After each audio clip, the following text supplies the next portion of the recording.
All right, today we're doing something really cool. We're going to piece together the very beginning of a mission that, well, changed everything.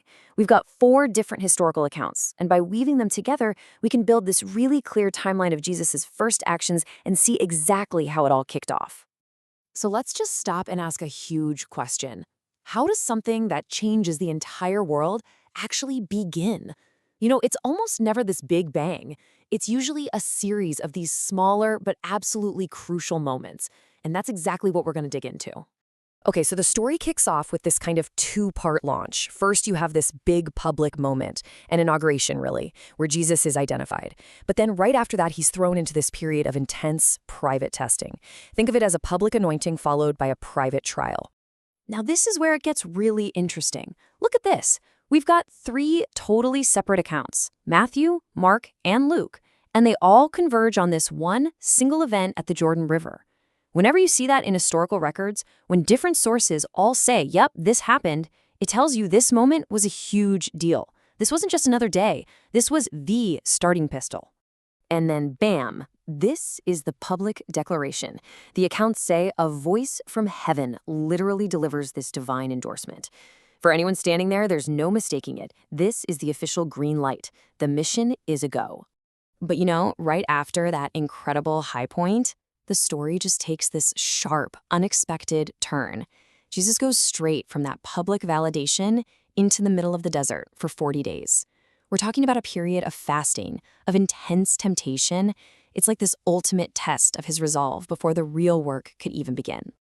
Okay, so after the personal test, what's next for any movement? You need a team, right? You need your first followers. And what's so fascinating is how this core team comes together. It's not some big rally or a mass recruitment. It's way, way more personal than that. And the key person who kicks this whole thing off is John the Baptist. Now, you got to remember, John was a big deal himself. He had his own followers, his own movement. But when he sees Jesus, he basically acts as this perfect bridge. He says, look, there he is, and points his own followers toward Jesus. It's like this incredible handover of momentum. And this just shows you exactly how the first group grew. It wasn't a PR campaign, it was a chain reaction. It's so organic. John points Andrew to Jesus. The first thing Andrew does, he goes and finds his brother Peter. Then Jesus finds Philip, and what does Philip do? He immediately finds his friend Nathanael. See what's happening? It's one person telling another person telling another. It's all built on relationships. All right, so the core team is starting to form. What's next? A public sign. And this first miracle, it's not just a look what I can do moment. It's framed as something much deeper, a sign that points to his whole reason for being there. And check out the setting for this big first sign. It's not in some grand temple. It's at a wedding, a party. A totally normal human celebration. But they have a problem. A huge social faux pas back then, they've run out of wine.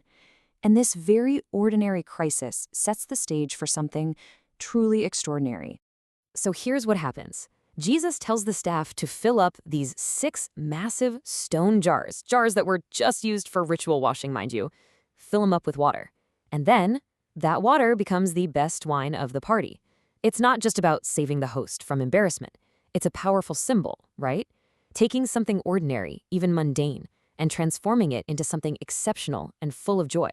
Okay, so things are building now, and we're about to see a major shift. We go from a joyful wedding party in the countryside of Galilee straight to a head-on confrontation in Jerusalem, the absolute center of religious power. And believe me, the tone changes a lot. So it's Passover, one of the biggest religious festivals of the year. The city is packed. Jesus walks into the temple, and he sees the main court has basically been turned into a marketplace. He gets furious. He accuses them of turning his father's house into a crooked business, and he physically drives them out. I mean, you can't get more of a direct challenge to the authorities than that.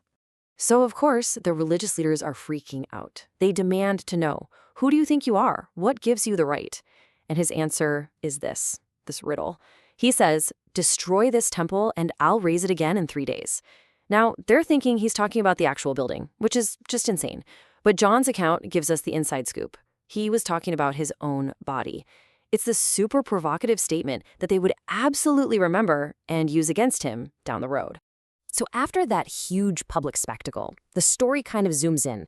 We shift from these big public confrontations to these incredibly intimate one-on-one conversations. And it's in these quiet moments that we really start to see the core of his message unfold. And this is just brilliant. Look at the contrast between the two people he talks to. On one hand, you have Nicodemus. He's a man, a top religious leader, part of the establishment. He comes in secret at night. And on the other hand, you have this Samaritan woman, a social outcast, someone he shouldn't even be talking to, and he meets her in public in the middle of the day. This isn't an accident. It's showing that his message is meant for literally everyone, from the very top to the very bottom. So to Nicodemus, this incredibly respected religious scholar, Jesus drops one of his most famous lines. He tells him, "You must be born again." He's basically saying, look, all your credentials, your status, none of that is the point. You need a complete spiritual reboot from the inside out. For a guy like Nicodemus, that would have been a mind-blowing concept. The conversation with the Samaritan woman is completely different. It's like we get to watch her figure it out in real time. Look at how her perception of him just evolves. At first, he's just a Jew. Then she shows some respect, calling him sir. As he reveals things about her life, she realizes, wait, you must be a prophet. And by the end of the conversation, she puts it all together. He's the Messiah. It's this amazing progression of understanding. So as all this is happening, you can just feel the momentum building. And get this, the sources make a point of telling us that Jesus' crew was now baptizing even more people than John the Baptist. The student was becoming the master, so to speak. And yeah, that started to cause a little bit of a stir among John's loyal followers. And this leads to what is just this perfect, powerful moment from John the Baptist. His disciples come to him, and they're kind of complaining, right? Hey, this new guy is getting more popular than you. And John's response is just pure grace. He must increase, but I must decrease. He completely understood his job was to set the stage, not to be the main event. It's the perfect, beautiful end to the handover. So let's just recap that launch sequence, right? You've got the first public endorsement at his baptism, the first followers coming together through this personal chain reaction, the first miracle showing his power to transform, the first big confrontation shaking up the establishment, and the first deep teachings revealed in these one-on-one talks. It's an incredible start.